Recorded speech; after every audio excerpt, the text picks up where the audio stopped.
ನಮಸ್ಕಾರ ಸ್ನೇಹಿತರೆ, ನಮ್ಮ ದೇವಕಿ ಫಾರ್ಮ್ಸ್ಗೆ ಸ್ವಾಗತ. ನಾನು ಮೊದಲು ಇದರದ್ದು ವಿಡಿಯೋ ಹಾಕಿದ್ದೆ. ಇವಾಗ ಒಂದು ನಮ್ಮ ಫಾರ್ಮಿಂದು 6 ತಿಂಗಳ ಅಪ್ಡೇಟ್ ಕೊಡೋಣ ಅಂತ ತಿರ್ಗಾ ನಾನು ಈ ವಿಡಿಯೋ ಮಾಡ್ತಾಯಿದ್ದೀನಿ.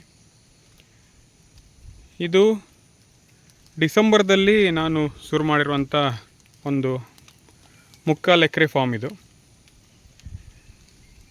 ಖಾಲಿ ಇತ್ತು, ಏನೂ ಇರಲಿಲ್ಲ. ನಮ್ಮ ಕಡೆ ಎಲ್ಲ ಅಡಿಕೆ ಬೆಳೆ ಮತ್ತು ತೆಂಗಿನ ಬೆಳೆ ಬೆಳೆಯೋದು ಜಾಸ್ತಿ. ಇದೊಂದು ಮಾಡೆಲ್ ಫಾರ್ಮ್ ಆಗಿ ನಾನು ಮಾಡಬೇಕು. ಇದರಲ್ಲಿ ಎಲ್ಲ ಥರದ ಹಣ್ಣು ಮತ್ತು ತರಕಾರಿ ಇರ್ಬೋದು, ಮನೆ ಬಳಕೆಗೆ ಬೇಕಾದಂಥ ಹಣ್ಣು ಹಂಪಲು ತರಕಾರಿ ಗಡ್ಡೆ ಈ ಥರದ್ದನ್ನು ಇದರಲ್ಲಿ ನೈಸರ್ಗಿಕವಾಗಿ, ಅಂದರೆ ಈಗ ನ್ಯಾಚುರಲ್ ಫಾರ್ಮಿಂಗ್ ಅಂತ ಹೇಳ್ತಾರೆ, ಫಾರೆಸ್ಟ್ ಫಾರ್ಮಿಂಗ್ ಅಂತ ಹೇಳ್ತಾರೆ, ಸಹಜ ಕೃಷಿ ಅಂತ ಹೇಳ್ತಾರೆ. ತುಂಬ ರೀತಿ ವಿಡಿಯೋಗಳು ಯೂಟ್ಯೂಬಲ್ಲಿ ಬರ್ತಾಯಿದೆ. ಬೇರೆ ಬೇರೆ ಥರ ಒಬ್ಬೊಬ್ಬರು ಒಂದೊಂದು ಹೆಸರಿಡ್ತಾ ಇದ್ದಾರೆ. ನಾನೀಗ ಒಂದು ಸಹಜವಾಗಿ ಹೇಗೆ ಒಂದು ಫಾರೆಸ್ಟಲ್ಲಿ ಹೇಗೆ ಬೆಳೆಯುತ್ತೆ, ಮರ ಗಿಡ ಇರ್ಬೋದು, ಹೇಗೆ ಬೆಳೆಯುತ್ತೆ ಅದೇ ಥರನೇ ಮುಂದೆ ಬೆಳೆಸಬೇಕು ಅನ್ನೋದು ನನ್ನ ಉದ್ದೇಶ. ಇದರಲ್ಲಿ ನಾನು ಯಾವುದೇ ಥರದ್ದು ಕೆಮಿಕಲ್ ಇರ್ಬೋದು ಅಥವಾ ಯಾವುದೇ ಆರ್ಗ್ಯಾನಿಕ್ ಫರ್ಟಿಲೈಸರ್ಸನ್ನು ನಾನು ಯೂಸ್ ಮಾಡ್ತಾಯಿಲ್ಲ. ಇಲ್ಲಿ ಸ್ವಾಭಾವಿಕವಾಗಿ ಗಿಡಗಳು ಬೆಳೆಯಬೇಕು. ಸಸ್ಯ ಅಥವಾ ಗಿಡ ಏನಿರುತ್ತೆ ಅದು ಒಂದಕ್ಕೊಂದು ಪೂರಕವಾಗಿ ಜೊತೆಯಾಗಿ ಅದು ಸಹಜವಾಗಿ ಬೆಳೆಯಬೇಕು. ಹೇಗೆ ಒಂದು ಕಾಡಲ್ಲಿ ಗಿಡಗಳು ಬೆಳೆಯುತ್ತವೆ ಅದೇ ಥರನೇ ಬೆಳೆಸಬೇಕು ಅನ್ನೋದು ನನ್ನ ಒಂದು ಈ ಸಣ್ಣ ಒಂದು ಫಾರ್ಮಿನ ಉದ್ದೇಶ. ಸೊ ಇದರಲ್ಲಿ ಮಲ್ಟಿ ಕ್ರಾಪಿಂಗ್ ಅಂದರೆ ಬೇರೆ ಬೇರೆ ಜಾತಿಯ ಗಿಡಗಳನ್ನು ಹಾಕೋದ್ರಿಂದ ಅದರ ಎಲೆಗಳು ಗೊಬ್ಬರವಾಗಿ ನೆರಳಾಗಿ ಸಹಜವಾಗಿ ಹೇಗೆ ಒಂದು ಫಾರೆಸ್ಟಲ್ಲಿ ಬೆಳೀತದಲ್ಲ ಅದೇ ಥರನೇ ಬೆಳೆಸಬೇಕು ಅನ್ನೋದು ನನ್ನ ಉದ್ದೇಶ. ಬನ್ನಿ ಸ್ನೇಹಿತರೆ, ನಾನು ಇದರಲ್ಲಿ ಏನೇನೆಲ್ಲ ಇವಾಗ ಹಾಕಿದ್ದೀನಿ ಮತ್ತು ಮುಂದೆ ಏನು ನನ್ನ ಗಿಡಗಳನ್ನು ಹಾಕುವಂಥ ಉದ್ದೇಶ ಇದೆ ಅನ್ನೋದನ್ನು ತೋರಿಸ್ಕೊಡ್ತೀನಿ. ಇಲ್ಲಿ ಇದು ಸೀಬೆ ಗಿಡ, ಪೇರ್ಲೆ ಗಿಡ ಅಂತ ನಮ್ಮ ಕಡೆ ಹೇಳ್ತಾರೆ.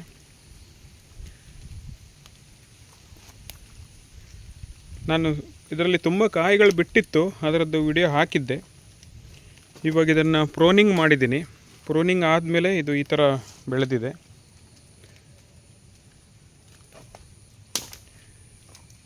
ಇಲ್ಲಿ 3 ಜಾತಿಯ ಸೀಬೆ ಗಿಡ ಅಥವಾ ಪೇರ್ಲೆ ಗಿಡ ಇದೆ.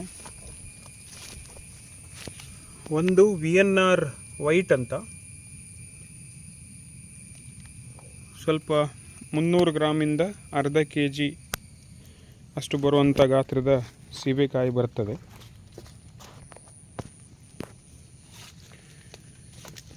ಇನ್ನೊಂದು ಪಿಂಕ್, ಅದು ಸೈಜಲ್ಲಿ ಸೇಮೇ ಬರುವಂಥದ್ದು. ಆಮೇಲೆ ಇನ್ನೊಂದು ಈಗ ಸದ್ಯ ಒಂದು 15 ದಿವಸ ಹಿಂದೆ ಹಾಕಿರೋದು, ಇದು ಸೀಡ್ಲೆಸ್, ರೆಡ್ ಕಲರ್ ಹಣ್ಣು ಬರುವಂಥದ್ದು, ಸೀಡ್ಲೆಸ್, ಯಾವುದೇ ಬೀಜ ಇರೋದಿಲ್ಲ. ಇದು ಕಸಿ ಕಟ್ಟಿದಂಥ ಗಿಡ. ಇದು ನೋಡ್ಬೋದು, ಬಿಡದಲ್ಲಿ ಇನ್ನೂ ನಾನು ಬಿಡಿಸಲಿಲ್ಲ, ಅದು ಕಸಿನ ತೆಗಿಬೇಕು ಆ್ಯಕ್ಚುಲಿ ನಾನು. ಇದು ಕಸಿ ಕಟ್ಟಿದಂಥ ಗಿಡ. ಈ ಥರ 3 ಜಾತಿಯ ಸೀಬೆ ಗಿಡ ಅಥವಾ ಪೇರ್ಲೆ ಗಿಡ ಇರುವಂಥದ್ದು. ನಂತರ 2 ಜಾತಿಯ ರ್ಯಾಂಬುಟನ್ ಗಿಡನ ನೆಟ್ಟಿದ್ದೀನಿ. ಇದು ನೋಡ್ಬೋದು, ಆಲ್ಮೋಸ್ಟ್ ಒಂದು 5.5-6 ಫುಟ್ ಬೆಳೆದಿದೆ. ಇದು ಡಿಸೆಂಬರ್ದಲ್ಲಿ ನಾನು ನೆಟ್ಟಿರೋದು. ಇವಾಗ ಆಲ್ಮೋಸ್ಟ್ ಇವತ್ತು ಜೂನ್ 30ನೇ ತಾರೀಕು, 6 ತಿಂಗಳು ಆಗಿದೆ. ಈ ಥರ ಬೆಳೆದಿದೆ ಇದು ರ್ಯಾಂಬುಟನ್ನು. ತುಂಬ ಗ್ರೀನಿಶ್ ಆಗಿದೆ, ಹೆಲ್ದಿ ಆಗಿದೆ ಗಿಡ.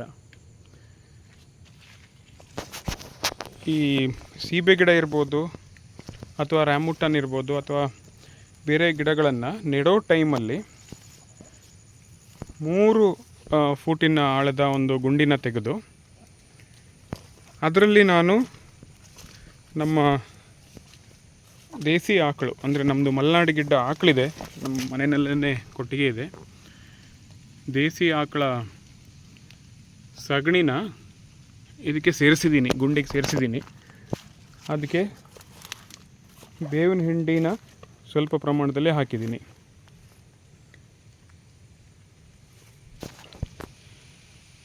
ಇದು ನೋಡ್ಬೋದು, ಸೀಬೆ ಗಿಡ ತುಂಬ ಹೆಲ್ದಿಯಾಗಿ ಬಂದಿದೆ, ಕಾಯಿ ಕೂಡ ಬಂದಿರುವಂಥದ್ದು.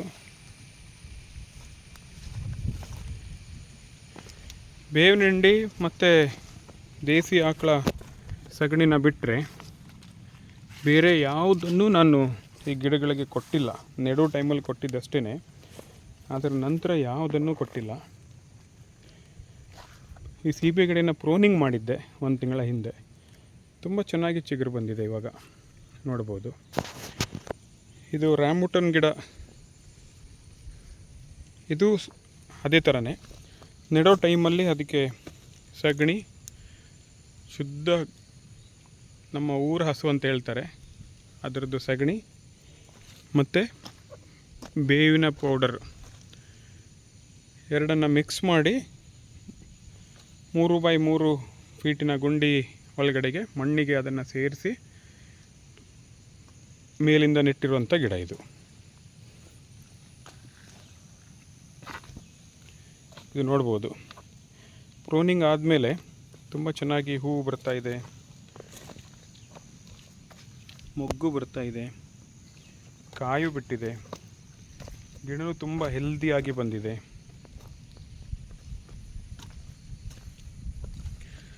ಸಹಜ ಕೃಷಿ ಅಂತಂದರೆ ಇವಾಗ ಯಾರೂ ಒಂದು ಕಾಡಲ್ಲಿ ಹೋಗಿ ಗೊಬ್ಬರ ಹಾಕೋದು ಅಥವಾ ನೀರನ್ನು ಹಾಕೋದು, ಪ್ರೋನಿಂಗ್ ಮಾಡೋದು ಆ ಥರ ಏನೂ ಮಾಡೋದಿಲ್ಲ.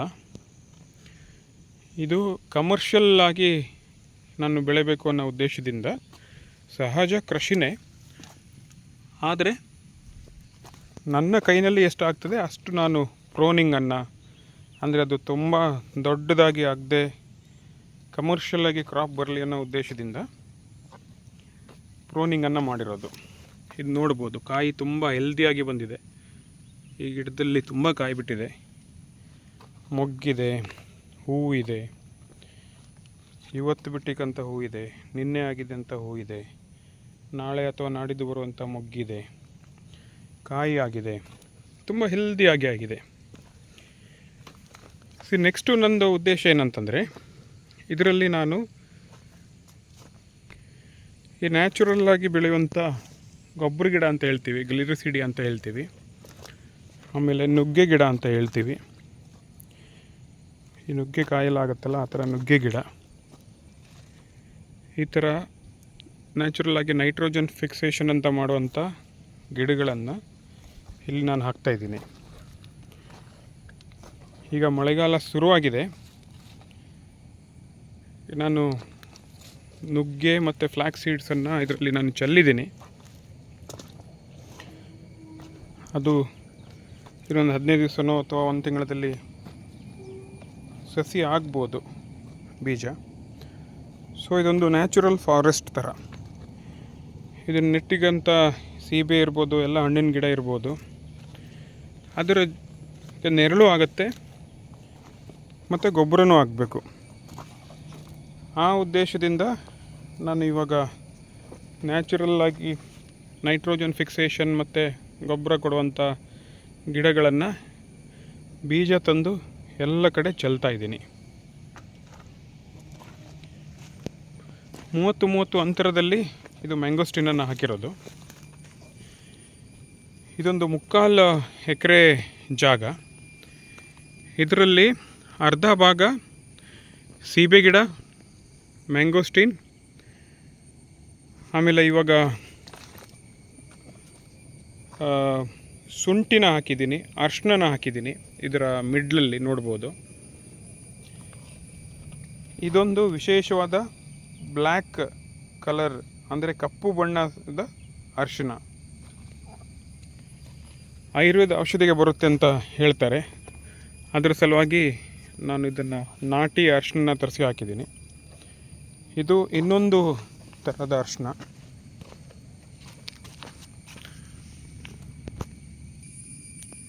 ಇದು ನೋಡ್ಬೋದು ತುಂಬ ಚೆನ್ನಾಗಿ ಬಂದಿದೆ ಗಿಡ. ಮೇ ಕೊನೆಯ ವಾರದಲ್ಲಿ ಬೀಜ ಹಾಕಿದ್ದೆ, ಈಗ ಈ ಥರ ಸಸಿ ಆಗಿದೆ.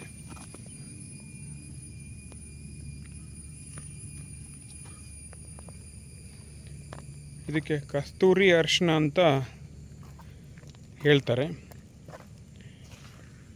ಒಂದು ಬ್ಲ್ಯಾಕ್ ಟರ್ಮರಿಕ್, ಇನ್ನೊಂದು ಕಸ್ತೂರಿ ಅರಿಶಿನ, ಎರಡು ಥರದ ಅರಿಶಿನ ಹಾಕಿದ್ದೀನಿ. 30 ಅಡಿ ಅಂತರದಲ್ಲಿ ರ್ಯಾಂಬುಟಾನ್ ಗಿಡ, ಮಧ್ಯದಲ್ಲಿ 10 ಅಡಿ ಅಂತರದಲ್ಲಿ ಸೀಬೆ ಗಿಡ, 3 ಜಾತಿ ಸೀಬೆ ಗಿಡ ಇರುವಂಥದ್ದು. ನಂತರ ಅದೆಲ್ಲ ಮಧ್ಯದಲ್ಲಿ ಅರಿಶಿನ ಮತ್ತು ಶುಂಠಿನ ಹಾಕಿರೋದು. ಇದು ನೋಡ್ಬೋದು, ಶುಂಠಿ ಗಿಡ ಹೆಲ್ದಿಯಾಗಿ ಬರ್ತಾ ಇದೆ.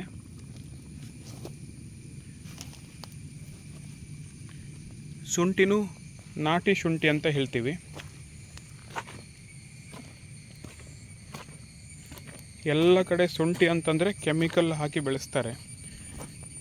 ಲಕ್ಷಾಂತರ ರೂಪಾಯಿ ಶುಂಠಿ ಬೇಸಾಯಕ್ಕೆ ಖರ್ಚು ಮಾಡ್ತಾರೆ.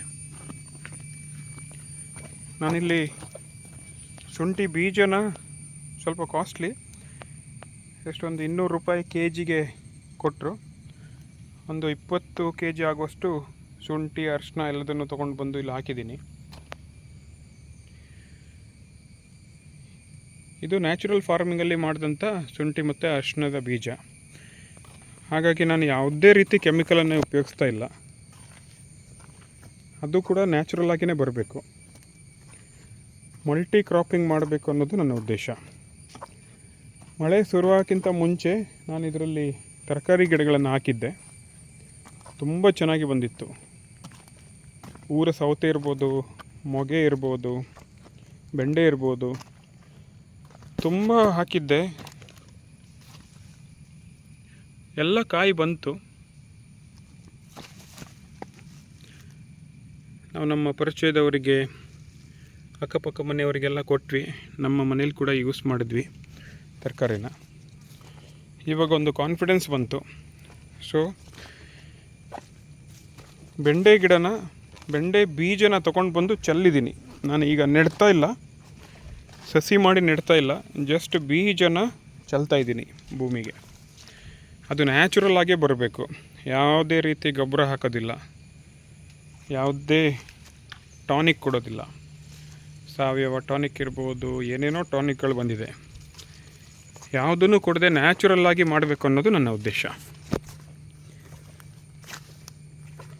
ಈಗ ಮಳೆಗಾಲ ಇರೋದ್ರಿಂದ ನಾನು ಪೂರ್ತಿ ಚೆಲ್ತಾ ಇದ್ದೀನಿ ಬೆಂಡೆ ಬೀಜನ. ಸ್ವಲ್ಪ ಮಳೆ ಕಡಿಮೆ ಆಗೋ ಟೈಮಲ್ಲಿ ಬೇರೆ ಬೇರೆ ತರಕಾರಿ ಬೀಜನ ತೊಗೊಂಡು ಬಂದು ಚೆಲ್ತೀನಿ. ನುಗ್ಗೆ ಬೀಜನ ಚೆಲ್ಲಿದ್ದೀನಿ.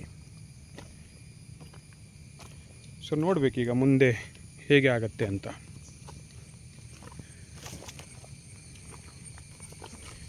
ಇಲ್ಲಿ 2 ಸಸಿನ ಪರಿಚಯ ಮಾಡಿಸ್ತೀನಿ. ಇದು ಮಿರಾಕಲ್ ಫ್ರೂಟ್ ಅಂತ 2 ಸಸಿನ ತೊಗೊಂಡು ಬಂದು ನೆಟ್ಟಿದ್ದೀನಿ ನಾನು.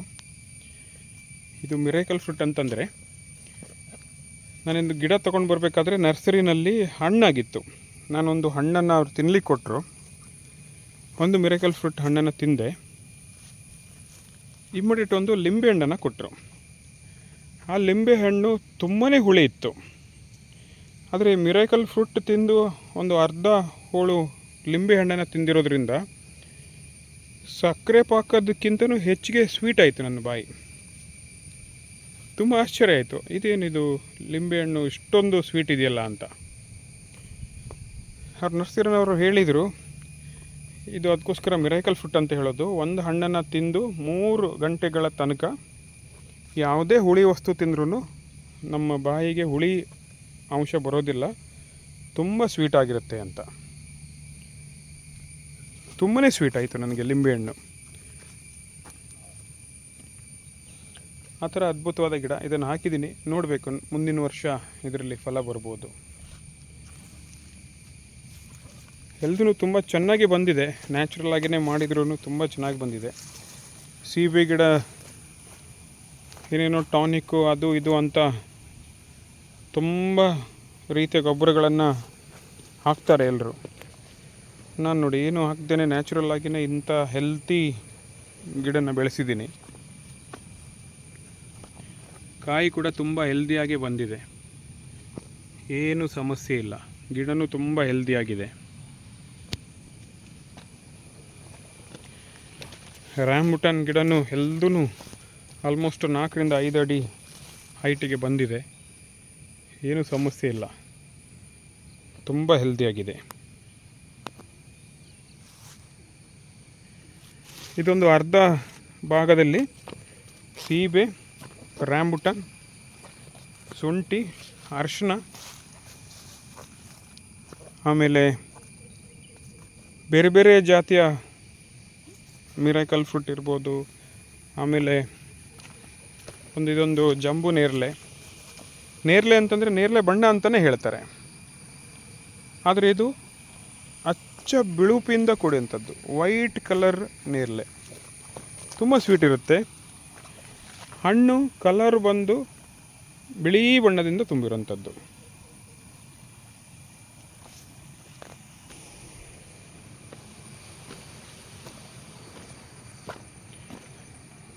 ಈ ಥರ ಬೇರೆ ಬೇರೆ ಜಾತಿಯ ಗಿಡಗಳನ್ನು ಇಲ್ಲಿ ನನ್ನ 3/4 ಎಕರೆ ಜಾಗದಲ್ಲಿ ಅರ್ಧ ಪೋರ್ಷನಿಗೆ ಹಾಕಿರುವಂಥದ್ದು ನೋಡ್ಬೋದು.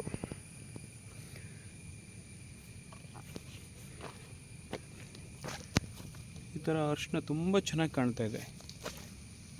ಎಲ್ಲರೂ ಎಷ್ಟೊಂದು ಗೊಬ್ಬರ ಹಾಕ್ತಾರೆ, ಫರ್ಟಿಲೈಸರ್ ಹಾಕ್ತಾರೆ, ಟಾನಿಕ್ಗಳನ್ನು ಕೊಡ್ತಾರೆ. ನಾನು ಏನೂ ಮಾಡ್ತೇನೆ, ಇಷ್ಟು ಚೆನ್ನಾಗಿ ಬಂದಿದೆ ನೋಡಿ. ರ್ಯಾಂಬುಟಾನ್ ಗಿಡ ಕೂಡ ಎಷ್ಟು ಹಸಿರಾಗಿದೆ, ಎಷ್ಟು ಚೆನ್ನಾಗಿ ಬಂದಿದೆ. ಇದೊಂದಿಷ್ಟು ಲಿಂಬು ಮತ್ತು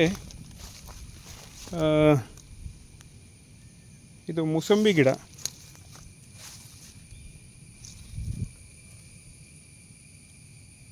ಇದು ನೋಡ್ಬೋದು, 2 ಮೂಸಂಬಿ ಗಿಡ ಹಾಕಿದ್ದೀನಿ, 4 ರಿಂದ 5 ಲಿಂಬು ಗಿಡನ ಹಾಕಿದ್ದೀನಿ.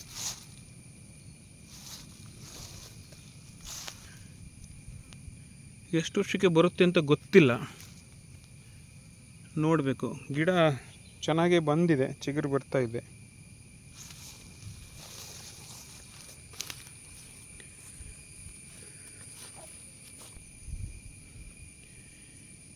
ಇದೊಂದು 20 ಗುಂಟೆ ಒಳಗಡೆ ಇರ್ಬೋದು.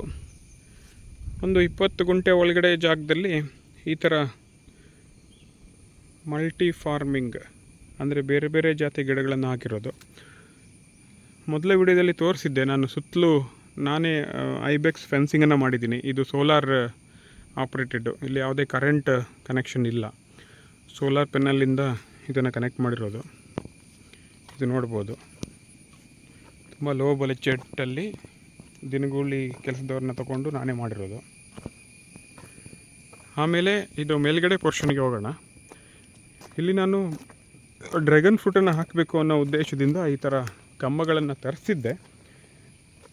ಆದರೆ ಕೆಲಸದವರ ಅಭಾವದಿಂದ ಕೆಲಸದವ್ರು ಸಿಗೋದೇ ಕಷ್ಟ. ಇವಾಗ ಅರ್ಧ ಕೆಲಸ ಮಾಡಿ ಬಿಟ್ಟು ಹೋಗ್ಬಿಟ್ಟಿದ್ದಾರೆ. ದಿನದ ಪಗಾರಂತೂ ತುಂಬಾ ಜಾಸ್ತಿ. ಸೊ ಇದು ಹಾಗೆ ಕೆಲಸ ನಿಂತೋಗಿದೆ. ಅದ್ರ ಸಲುವಾಗಿ ನಾನು ಇಲ್ಲಿ ಡ್ರ್ಯಾಗನ್ ಫ್ರೂಟನ್ನು ಹಾಕಿಲ್ಲ. ಇದು ಮಳೆಗಾಲ ಮುಗಿದು ಬೇಸಿಗೆ ಬಂದ ಮೇಲೆ ಇಲ್ಲಿ ಈ ಕಂಬಗಳನ್ನೆಲ್ಲ ನೆಟ್ಟು ಸರಿಯಾಗಿ ಮಾಡಿ ಟ್ರೇಲಿಸ್ ಸಿಸ್ಟಮಲ್ಲಿ ನಾನು 5 line special variety dragon fruit ಹಾಕಬೇಕಂತ ಪ್ಲ್ಯಾನ್ ಮಾಡಿದ್ದೀನಿ. ಯೆಲ್ಲೋ ಮತ್ತು ಬ್ಲಡ್ ರೆಡ್ ಅಂತ ಹೇಳ್ತೀವಿ, ಆ ಥರ ವೆರೈಟಿ ಡ್ರ್ಯಾಗನ್ ಫ್ರೂಟನ್ನು ಹಾಕಬೇಕು ಅನ್ನೋದು ನನ್ನ ಇಂಟೆನ್ಷನ್ನು. ಅದರ ಸಲುವಾಗಿ ನಾನು ಈ ಜಾಗನ ಮೀಸಲಿಟ್ಟಿದ್ದೀನಿ. ಇದರ ಬಲಭಾಗದಲ್ಲಿ ಇದು ನೋಡ್ಬೋದು. ಮುಂಚೆ ನಾನು ಇದರಲ್ಲಿ ಸ್ನೇಕ್ ಫ್ರೂಟ್ ಅಂತ, ಸಲಾಕ್ ಅಂತ ಹೇಳ್ತಾರೆ, ಆ ಗಿಡಗಳನ್ನು ಹಾಕಿದ್ದೆ. ಆದರೆ ಆಕಳುಗಳು ಬಂದು ಗಿಡನ ತಿಂದು ಗಿಡ ಹಾಳು ಮಾಡಿಬಿಡ್ತು. ಗಿಡ ಎಲ್ಲ ಸತ್ತೋಯ್ತು. ಬೇಸಿಗೆಯಲ್ಲಿ ನೀರು ಅಷ್ಟೊಂದು ಕೊಟ್ಟಿರಲಿಲ್ಲ, ಸೊ ಅದು ಸತ್ತೋಯ್ತು ಆಕಳು ತಿನ್ನೋದ್ರಿಂದ. ಇದು ಆ್ಯಪಲ್ ಗಿಡ, ಏನೋ ಗೊತ್ತಿಲ್ಲ. ಮತ್ತು ಈ ಆ್ಯಪಲ್ ಗಿಡನೂ ಆಕಳು ತಿಂದಿದೆ, ಈಗ ಆಕಳು ಬರ್ದಿರೋದಂಗೆ ಸ್ವಲ್ಪ ವ್ಯವಸ್ಥೆ ಮಾಡಿದ್ದೀನಿ. ಇದು ಕಸಿ ಕಟ್ಟಿದಂಥ ಗಿಡ. 10 ಆ್ಯಪಲ್ ಗಿಡನ, ಅದು ಉಷ್ಣವಲಯದಲ್ಲಿ ಬೆಳೆಯುವಂಥದ್ದು. ನಮ್ಮ ಕಡೆ 40 ಡಿಗ್ರಿ ಇದ್ರೂ ಬೆಳೆಯುತ್ತೆ ಅಂತ ನರ್ಸರಿನವರು ಹೇಳಿದ್ರು. ಸೊ ಶಿವಮೊಗ್ಗ ಹೋಗಿದ್ದೆ, ಶಿವಮೊಗ್ಗದ ಒಂದು ನರ್ಸರಿದಿಂದ ತೊಗೊಂಡು ಬಂದಿರೋದು. ಇದು ಕಸಿ ಕಟ್ಟಿರೋ ಗಿಡ, ಚೆನ್ನಾಗಿ ಹೆಲ್ದಿ ಇದೆ. ಸದ್ಯ 1 ತಿಂಗಳ ಹಿಂದೆ ನೆಟ್ಟಿರೋದು. ಇಲ್ಲಿ 10 ಗಿಡಗಳನ್ನು ನೆಟ್ಟಿದ್ದೀನಿ. ಮಿಡ್ಲಲ್ಲೊಂದು ಲಕ್ಷ್ಮಣ ಫಲ ಹಾಕಿದೆ. ಆ್ಯಕ್ಚುಲಿ 2 ಲಕ್ಷ್ಮಣ ಫಲ ಗಿಡ ತೊಗೊಂಡು ಬಂದಿದ್ದೆ.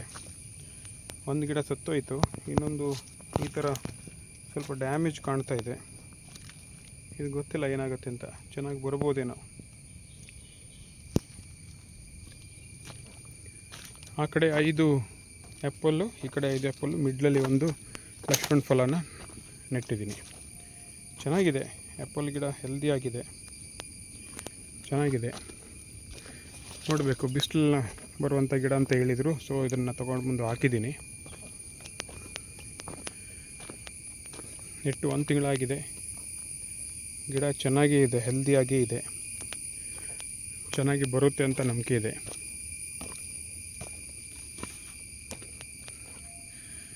ಇದು ಸುತ್ತಲೂ ಐಬೆಕ್ಸ್ ಬೇಲಿ ನೋಡ್ಬೋದು. ನಮ್ಮದೇ ತೋಟದಲ್ಲಿರುವಂಥ ಮರನ ಕಡಿದು ಈ ಥರ ಕಂಬ ಮಾಡಿ ತಂತಿನ ತೊಗೊಂಡು ಬಂದು ಈ ಥರ ಐಬೆಕ್ಸನ್ನು ನಮ್ಮ ಕೆಲಸದವರು ಹಿಡ್ಕೊಂಡು ನಾನೇ ಮಾಡ್ತಿರೋದು. ಸೊ ಇದು ವಿಡಿಯೋ ನಾನು ಮುಂಚೆ ಹಾಕಿದ್ದೆ, ಲೋ ಬಜೆಟಲ್ಲಿ ಮಾಡಿರುವಂಥದ್ದು.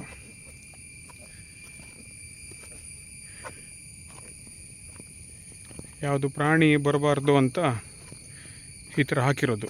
ಇದು ಒಂದು 12ರಿಂದ 13 ಫುಟ್ ಹೈಟ್ ಇರುವಂಥ ಕಂಬಕ್ಕೆ ಈ ಥರ ಐಬೆಕ್ಸ್ ಹಾಕಿದ್ದೀನಿ. ಯಾವುದೇ ಪ್ರಾಣಿ ಹಾವಳಿ ಆಗಲಿಲ್ಲ. ಗೇಟ್ ಓಪನ್ ಆಗಿರೋದ್ರಿಂದ ನಮ್ಮದೇ ಆಕಳು ಬಂತು. ನಾವು ಓಡಾಡಲಿಕ್ಕೆ ಅಂತ ಗೇಟ್ ಮಾಡಿದ್ವಿ, ಅದಕ್ಕೆ ಇವಾಗ ಶೇಡ್ ನೆಟ್ ಹಾಕಿದ್ದೀನಿ ಆಕಳು ಬರ್ದಂಗೆ. ಇನ್ನು ಮುಂದೆ ನೋಡಬೇಕು, ಯಾವುದು ಬೇರೆ ಪ್ರಾಣಿ ಬರೋದಿಲ್ಲ. ಇದು solar CC camera, solar operated. Even ಐಬೆಕ್ಸ್ಗೂ ಇದೇ ಸೋಲಾರ್ ಪೆನಲಿಂದ ಕನೆಕ್ಟ್ ಆಗುತ್ತೆ. ಕ್ಯಾಮ್ರಾಗೂ ಸೇಮ್ ಪೆನ್ನಲ್ಲು, ಒಂದೇ ಪೆನ್ನಲಿಂದ ಹೋಗುವಂಥದ್ದು ನೋಡ್ಬೋದು.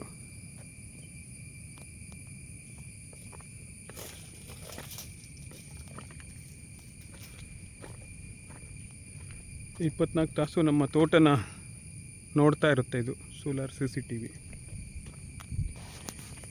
ಈ ಕಡೆ ಭಾಗದಲ್ಲಿ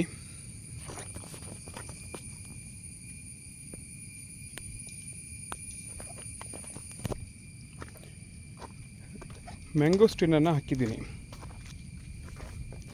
ಇನ್ನೊಂದು ಭಾಗ ಇದು.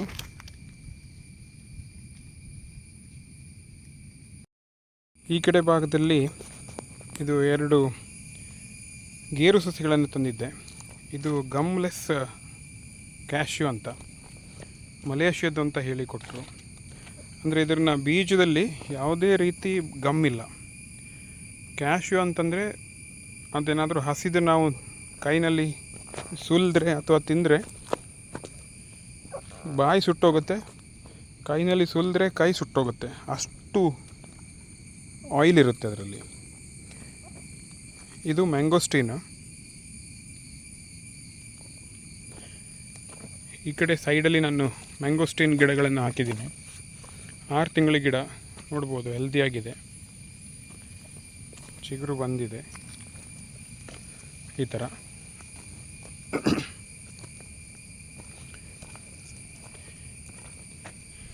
ಈ ಡ್ರ್ಯಾಗನ್ ಫ್ರೂಟಿಗೆ ಅಂತ ಮಾಡಿದಂಥ ಭಾಗದ ಇನ್ನೊಂದು ಭಾಗದಲ್ಲಿ ನಾನು ಈ ಥರ ಮ್ಯಾಂಗೋಸ್ಟೀನನ್ನು ಹಾಕಿದ್ದೀನಿ.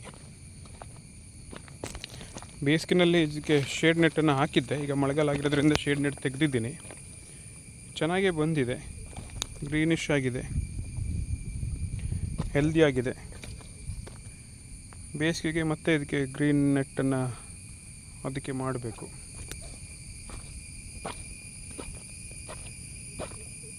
ಡಿಸೆಂಬರ್ದಲ್ಲೇ ನೆಟ್ಟಿರೋದು, ಈಗ ಆಲ್ಮೋಸ್ಟ್ 2 ತಿಂಗಳು ಆಗಿದೆ ನೋಡ್ಬೋದು. ಮಳೆಗಾಲ ಶುರು ಆಗಿರೋದ್ರಿಂದ ನಾನು ಇದಕ್ಕೆ ಗ್ರೀನ್ ನೆಟ್ಟನ್ನು ಹಾಕಿದ್ದೆ. ಅದನ್ನು ತೆಗೆದಿದ್ದೀನಿ.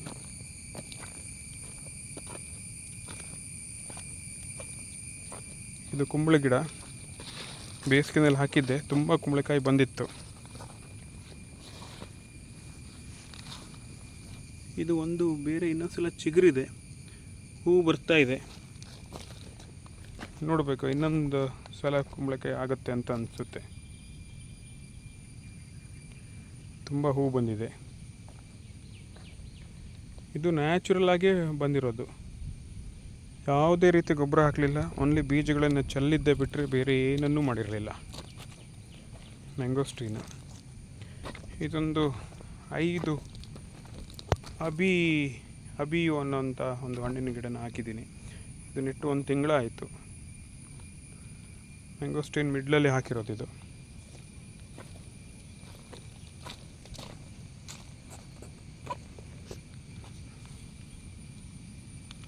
ಅಬಿಯೋ ಗಿಡ.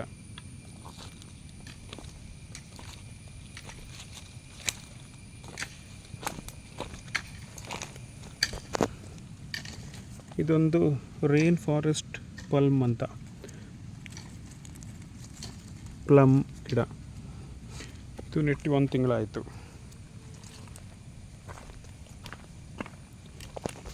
ಇದು ನೋಡ್ಬೋದು, ಮ್ಯಾಂಗೋಸ್ಟೀನ್ ತುಂಬ ಹೆಲ್ದಿಯಾಗಿ ಬಂದಿದೆ. ಇದು 2ನೇ ಪೋರ್ಷನ್ನು ನಾನೀಗ ತೋರಿಸ್ತಾ ಇರುವಂಥದ್ದು. ನೋಡ್ಬೋದು, ಒಂದು 3/4 ಎಕರೆ ಜಾಗದಲ್ಲಿ ಈ ಥರ ನೈಸರ್ಗಿಕವಾಗಿ ಅಥವಾ ಸ್ವಾಭಾವಿಕವಾಗಿ ಎಲ್ಲ ಗಿಡಗಳು ಬೆಳೆಯಬೇಕು ಅನ್ನೋದು ನನ್ನ ಉದ್ದೇಶ. ಸ್ನೇಹಿತರೆ, ನಿಮ್ಮ ಅಭಿಪ್ರಾಯನ ತಿಳಿಸಿ. ನೀವು ಇದೇ ಥರ ಸ್ವಾಭಾವಿಕ ಅಥವಾ ನೈಸರ್ಗಿಕ ಅಥವಾ ಈ ಫಾರೆಸ್ಟ್ ರೀತಿಯಲ್ಲಿ ಏನಾದರೂ ಅಗ್ರಿಕಲ್ಚರ್ ಮಾಡ್ತಾಯಿದ್ರೆ, ನಾನೇನಾದರೂ ಹೆಚ್ಚಿಗೆ ಏನಾದರೂ ಇಂಪ್ಲಿಮೆಂಟ್ ಮಾಡಬೇಕು ಇಲ್ಲಿ ಅಂತಿದ್ದರೆ ದಯವಿಟ್ಟು ನನಗೆ ತಿಳಿಸಿ. ಇದಿಷ್ಟು ನಾನು ಇಲ್ಲಿ ತನಕ ಆಗಿರುವಂಥದ್ದು. ಇನ್ನು ಮುಂದೆ ಈಗ ಏನು ಬೆಂಡೆ ಬೀಜನ ಚೆಲ್ಲಿದ್ದೀನಿ, ನುಗ್ಗೆ ಬೀಜನ ಚೆಲ್ಲಿದ್ದೀನಿ, ಆಮೇಲೆ ಗೊಬ್ಬರ ಗಿಡ ಅದನ್ನು ನೆಡಬೇಕು, ಮುಂದಿನ ವಾರ ನೆಡ್ತೀನಿ. ಸೊ ಇದೊಂದು ನ್ಯಾಚುರಲ್ ಫಾರೆಸ್ಟ್ ಥರ ಮಾಡಬೇಕಂತ ಅಂದ್ಕೊಂಡಿದ್ದೀನಿ. ಎಲ್ಲ ಹಣ್ಣಿನ ಗಿಡಗಳು ಸ್ವಾಭಾವಿಕವಾಗಿ ಬೆಳೀತಾ ಇದೆ, ಜೊತೆಗೆ ಸುತ್ತಲೂ ಕಾಡು ಹೇಗಿರುತ್ತೆ ಅದೇ ಥರನೇ ಈ ನ್ಯಾಚುರಲ್ ಆಗಿ ಗೊಬ್ಬರ ಕೊಡುವಂಥದ್ದು, ಆಕ್ಸಿಜನ್ ಕೊಡುವಂಥದ್ದು, ಈ ಥರ ಸಸ್ಯಗಳನ್ನು ಇದರಲ್ಲಿ ಹಾಕೋದ್ರಿಂದ ಇದೊಂದು ನ್ಯಾಚುರಲ್ ಫಾರೆಸ್ಟ್ ಥರನೇ ಕಾಣಬೇಕು. ಮುಂದೆ ಫ್ಯೂಚರಲ್ಲಿ, ಇವಾಗ ನಾನು ಬೇಸಿಗೆನಲ್ಲಿ ನೀರು ಕೊಡ್ತಾಯಿದ್ದೀನಿ, ನನ್ನ ಉದ್ದೇಶ ಮುಂದೆ ನೀರನ್ನು ನಾನು ಕೊಡಬಾರ್ದು. ನ್ಯಾಚುರಲ್ಲಾಗಿ ಏನು ಬೇರೆ ಬೇರೆ ಜಾತಿಯ ಗಿಡದ ಎಲೆಗಳು ಉದುರಿ ಏನು ಮಲ್ಚಿಂಗ್ ಆಗುತ್ತೆ, ಅದರಲ್ಲಿ ಏನು ನೀರು ಶೇಖರಣೆ ಆಗಿರ್ಬೋದು ಅಥವಾ ನೀರನ್ನು ಹಿಡಿದುಕೊಳ್ಳೋಂಥ ಶಕ್ತಿ ಇರ್ಬೋದು, ಈ ಥರ ನ್ಯಾಚುರಲ್ ಆಗಿಯೇ ಹೇಗೆ ಫಾರೆಸ್ಟಲ್ಲಿ ಆಗುತ್ತೆ ಅದೇ ಥರನೇ ಗಿಡಗಳು ಸ್ವಾಭಾವಿಕವಾಗಿ ಬೆಳೆಯಬೇಕು ಅನ್ನೋದು ನನ್ನ ಉದ್ದೇಶ. ಜಸ್ಟು ನಾನು ಇಲ್ಲಿಗೆ ಬಂದಾಗ ಹಣ್ಣನ್ನು ಕಿತ್ತು ನಾವು ಯೂಸ್ ಮಾಡೋದು ಅಷ್ಟೇ. ಗಿಡಕ್ಕೆ ಯಾವುದೇ ರೀತಿಯ ಗೊಬ್ಬರ ಇರ್ಬೋದು, ನೀರಿರ್ಬೋದು, ಏನೂ ಆರೈಕೆ ಮಾಡೋದಿಲ್ಲ. ಕೆಲವೊಂದಿಷ್ಟು ಹಣ್ಣಿನ ಗಿಡಕ್ಕೆ ಪ್ರೂನಿಂಗ್ ಮಾಡ್ತೀನಿ. ಪ್ರೂನಿಂಗ್ ಅವಶ್ಯಕತೆ ಇರುತ್ತೆ ಕಮರ್ಷಿಯಲಾಗಿ ಬೆಳಿಬೇಕಂತಂದರೆ. ಪ್ರೂನಿಂಗು ಹಣ್ಣನ್ನು ಕೊಯ್ಯೋದು ಬಿಟ್ಟರೆ ನಾನು ಬೇರೆ ಯಾವುದೇ ರೀತಿ ಇದರಲ್ಲಿ ತೋಟದಲ್ಲಿ ಚಟುವಟಿಕೆನ ಮಾಡಬಾರ್ದು. ಆ ಥರ ನಾನು ಕೃಷಿ ಮಾಡಬೇಕು ಅನ್ನೋದು ನನ್ನ ಉದ್ದೇಶ. ಸ್ನೇಹಿತರೆ, ನಿಮಗೆ ಏನಾದರೂ ಅಭಿಪ್ರಾಯ ನನಗೆ ತಿಳಿಸ್ಬೇಕು, ನಿಮ್ಮ ಫೀಡ್ಬ್ಯಾಕ್ ಕೊಡಬೇಕು ಅಂತಿದ್ದರೆ ದಯವಿಟ್ಟು ಇನ್ಬಾಕ್ಸಲ್ಲಿ ಹಾಕಿ. ನಾನೇನಾದರೂ ಇದರಲ್ಲಿ ಬೇರೆ ಏನಾದರೂ ಇಂಪ್ಲಿಮೆಂಟ್ ಮಾಡಬೇಕು, ಬೇರೆ ಯಾವುದಾದ್ರೂ ಅಡಾಪ್ಟ್ ಮಾಡಬೇಕು ಅಂತಿದ್ದರೆ ಅದನ್ನು ದಯವಿಟ್ಟು ತಿಳಿಸಿ. ಕಳೆಗಳನ್ನು ನಾನು ತೆಗಿತಾ ಇಲ್ಲ. ನೋಡ್ಬೋದು, ಸ್ವಾಭಾವಿಕವಾಗಿ ಬಂದಂಥ ಕಳೆಗಳು ಹಾಗೇ ಇದೆ. ಕಳೆಗಳನ್ನು ತೆಗೆದ್ರೆ ಮತ್ತೆ ಅದು ಹುಟ್ಟುತ್ತೆ. ಗಿಡ ನೆಡಬೇಕಾದ್ರೆ ಕಳೆಗಳೆಲ್ಲ ಹೊರಟೋಗ್ತಾ ಇದೆ. ಅದನ್ನು ಬಿಟ್ಟರೆ ಬೇರೆ ಯಾವ ಕಳೆನೂ ನಾನು ತೆಗಿತಾ ಇಲ್ಲ. ಸೊ ಇದು ನ್ಯಾಚುರಲ್ ಆಗೇ ಕೃಷಿ ಇರಬೇಕು. ಫಾರೆಸ್ಟು ಹೇಗಿರುತ್ತೆ ಅದೇ ಥರನೇ ಇರಬೇಕು ಅನ್ನೋದೇ ನನ್ನ ಉದ್ದೇಶ. ಇಷ್ಟೊತ್ತು ನನ್ನ ವಿಡಿಯೋ ನೋಡಿದ್ದಕ್ಕೆ ತುಂಬ ಧನ್ಯವಾದಗಳು. ದಯವಿಟ್ಟು ಪ್ರೋತ್ಸಾಹ ಮಾಡಿ, ನಿಮ್ಮ ಅನಿಸಿಕೆಗಳನ್ನು ಶೇರ್ ಮಾಡಿ. ಈ ವಿಡಿಯೋನ ಆದಷ್ಟು ನಿಮ್ಮ ಸ್ನೇಹಿತರಿಗೆ ಫಾರ್ವರ್ಡ್ ಮಾಡಿ. ಸಬ್ಸ್ಕ್ರೈಬ್ ಮಾಡಿ, ನನ್ನ ಯೂಟ್ಯೂಬ್ ಚಾನಲನ್ನು ಸಬ್ಸ್ಕ್ರೈಬ್ ಮಾಡಿ, ಲೈಕ್ ಕೊಡಿ. ಧನ್ಯವಾದಗಳು.